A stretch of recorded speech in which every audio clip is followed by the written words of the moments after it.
কেনাকাটি করতে করতে হয়ে গেল দেরি, আর হয়তো ট্রেন ধরতেও পারবো না। হ্যালো এভরিওয়ান, আমি বর্ণালী। আজকে একটা নতুন ভিডিও নিয়ে চলে এসেছি। আমরা কলকাতায় সকালে উঠে গড়িয়াহাটে গেছিলাম মার্কেটিং করতে, অনেক দেরি হয়ে গেল করতে করতে। তারপরে 74 এসেছিলাম লাঞ্চ করতে, আর তারপরে হাওড়া আসার জন্য গাড়ি পাচ্ছিলাম না। অনেক কষ্টে একটা গাড়ি পেলাম, অনেক ভাড়া নিয়ে নিল, তো যাই হোক পৌঁছে গেছি।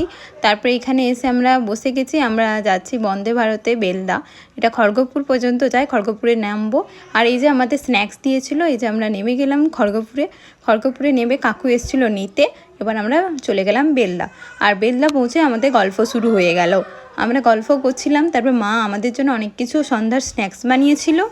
এসেই মেঘা আমাদের জন্য একটু কফি বানালো, কফিটা খেতে খুবই দারুণ হয়েছিল। আর ও এখানে একটু ঢং দেখাচ্ছিল, যাই হোক তো দারুণ হয়েছে, আমি সেটাই বলছিলাম। আর মা আমাদের জন্য মোমো বানিয়েছিল, চিকেন মোমো আর স্যুপ। চিকেন মোমোটা দারুণ হয়েছিল। রাত্রে অনেক কিছু খেয়েছিলাম, ওটা দেখানো হয়নি। এইভাবে আমাদের দিনটা কাটলো। বাই।